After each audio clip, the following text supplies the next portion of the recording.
বেশি অসুস্থ হয়ে পড়েছি, যার কারণে ভিডিওস দেওয়া বা ব্লগ দেওয়া আমার একদমই পসিবল হচ্ছে না। হ্যালো এভরিওয়ান, আসসালামু আলাইকুম। চলে আসলাম তোমাদের জন্য একটি রান্নার রেসিপি নিয়ে এবং তার সাথে ছোট্টখাটো একটা ব্লগ নিয়ে। কি অবস্থা সবার, কেমন আছো সবাই? তো যারা যারা আমার ইউটিউব চ্যানেল থেকে আমার ব্লগটা দেখবা, অবশ্যই আমার ইউটিউব চ্যানেলটা একবারের জন্য হলে একটু সাবস্ক্রাইব করে দিবা এবং তার সাথে একটু শেয়ার করে দিবা। তো এত বেশি অসুস্থতার জন্য আসলে আমি কিছুই খেতে পারছি না, তো ভাবলাম মায়ের হাতের যে হাতে মাখিয়ে মা গোশটা রান্না করে আলু দিয়ে ঝোল করে, সেই ঝোলের রেসিপিটা আজকে করব। তো যেইভাবে সেই কাজ করা তো স্টার্ট করে দিছি, তো ভাবলাম তোমাদের সাথেও আমার এই রেসিপিটা আমি শেয়ার করি। আমি এখানে মূলত আধা কেজির মতো গরুর গোশ নিয়েছি, কারণ আমি আলু দিয়ে গরুর গোশের ঝোল করব, আর এটাতে আমি আলুটা একটু বেশি করে দিব, যার কারণে আমি গোশ অত বেশি নেইনি। এই রেসিপিটা কিন্তু অনেক বেশি ভালো লাগে মায়ের হাতে।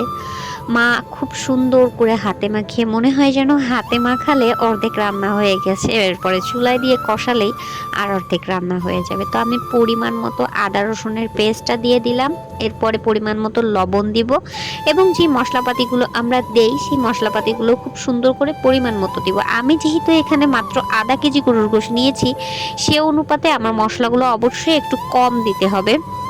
আমি কিন্তু এখানে একদমই 1 টেবিল চামচ করে সব ইউজ করতেছি। 1 টেবিল চামচ করে তো আমি সব ইউজ করতেছি বললাম, এক্ষেত্রে কিন্তু আবার কিছু একটা আছে, যেমন আমি মরিচের গুঁড়োটা সবসময় কম ইউজ করি, কারণ আমার মেয়ে ঝাল খেতে পারে না, আপনাদের ভাইয়াও ঝাল খেতে পারে না, আমি যতটুকু ঝাল বেশি খাই, তো সেই অনুপাতে আমি ঝালটা একটু কম ইউজ করার ট্রাই করছি।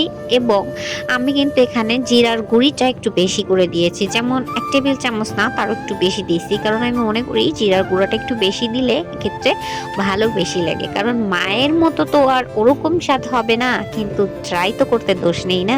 তো আমি এই তো সুন্দর করে সবকিছু মাখিয়ে নেবো। এবার আসলে কি জানেন, জীবনে যখন আপনি মায়ের কাছে থাকবেন তখন মার গুরুত্বটা আপনি কখনোই বুঝতে পারবেন না, আর যখন আপনি মার কাছ থেকে দূরে চলে যাবেন, মাকে আর ছুঁতে পারবেন না, মায়ের হাতের রান্না করা খাবার আর খেতে পারবেন না, তখন আপনার মনে পড়বে আপনার মা আপনাকে কতটা আদর করে, কতটা যত্ন করে আপনার জন্য প্রতিটা খাবার রান্না করত।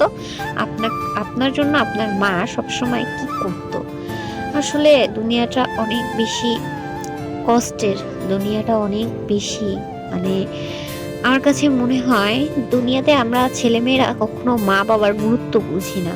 যেমন ধরেন আজকে আমি 10 থেকে 11 দিন ধরে অনেক বেশি অসুস্থ, তো এখন মনে পড়ে যে যখন অসুস্থ ছিলাম আগে মা কত বেশি আদর করতো, মাথার কাছ থেকে সরতো না, রাতে মা ঘুমাতো না আমার কখন জ্বর পড়বে এটা দেখার জন্য। জীবনটা অনেক বেশি কষ্টের। আপনার আসলে শৈশবকালটাই সব থেকে সুন্দর ছিল, সব থেকে ভালো ছিল।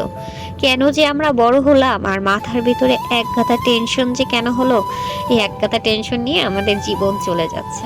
তো যাই হোক, কথা বলতে বলতে আমি গরুর গোশটা কষাই নিচ্ছি, একটু সুন্দর করে কষাতে হবে কিন্তু, কারণ গরুর গোশটা আমাদের যে ওমানে আমরা যে গরুর গোশটা খাই, সেটা আমি দেখি বেশিরভাগ ক্ষেত্রে যদি অতিরিক্ত আমরা কষাই তাহলে হচ্ছে গরুর গোশটা ভালো লাগে খেতে, কিন্তু দেখা যায় যদি একটু কম সময় নিয়ে কষাই তাহলে আর ভালো লাগে না।